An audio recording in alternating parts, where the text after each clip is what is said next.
ইসলামের ইতিহাসে এমন এক ভয়ঙ্কর নারী রয়েছেন যাকে ইবলিসও সমীহ করত তার পাপের জন্য। অনেক ইসলামী ব্যাখ্যায় তাকে জাহান্নামের মা বলেও অভিহিত করা হয়েছে, কারণ তার রেখে যাওয়া চিন্তা, চক্রান্ত আর ষড়যন্ত্রের ছাপ আজও অনুভব করে মুসলিম বিশ্ব। বলা হয় ইসলামের প্রসার রুখে দিতে এই নারীর ষড়যন্ত্রমূলক পথ আজও অনুসরণ করে ইসলাম বিদ্বেষীরা, বিশেষ করে ইহুদি গোষ্ঠী। ইসলাম ধ্বংসের বহু পরিকল্পনার জন্ম হয় তার হাতে, আর এসব পাপাচারের কারণে তিনি হয়ে ওঠেন ইতিহাসের সবচেয়ে নিন্দিত নারীদের একজন। মক্কার কুরাইশ বংশের এক প্রভাবশালী নারী ছিলেন তিনি। উমাইয়া গোত্রের কন্যা, রাসূলুল্লাহ সাল্লাল্লাহু আলাইহি সাল্লামের চাচা আবু লাহাবের স্ত্রী। তার নাম উম্মে জামিল, যার অর্থ সৌন্দর্যের জননী। বাহ্যিকভাবে তিনি ছিলেন রূপসী, রাজকীয় মর্যাদায় অভিষিক্ত। সম্মান, সম্পদ, ক্ষমতা সবকিছু ছিল তার হাতে, কিন্তু এই ঐশ্বর্যের ছায়ায় জন্ম নেয়নি বিনয় কিংবা মানবতা, বরং তার অন্তর ছিল বিষে ভরা, অহংকারে পূর্ণ। তার হৃদয়ে বাস করত হিংসা, ঈর্ষা ও ইসলামের প্রতি গা জ্বালানো ঘৃণা।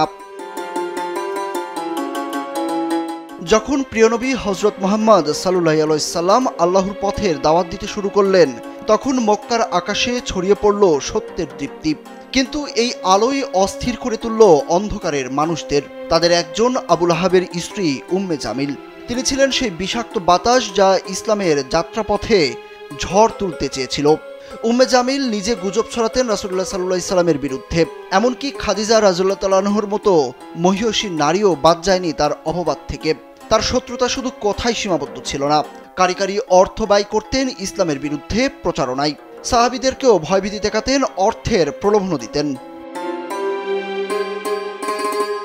সব ষড়যন্ত্রে ব্যর্থ হয়ে উম্মে জামিল একবার রাসূলুল্লাহ সাল্লাল্লাহু আলাইহি সাল্লামকে সরাসরি হত্যা করার ছক কাটেন। তার সঙ্গী হয় স্বামী আবু লাহাব।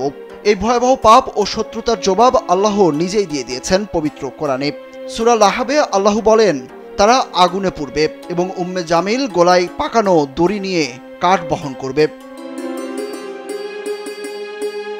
সূরা লাহাব কেবল একটি ঐতিহাসিক ঘটনার বর্ণনায় নয়, এটি দুনিয়ার সব যুগের কাফেরদের জন্য একটি চিরন্তন সতর্কবার্তা।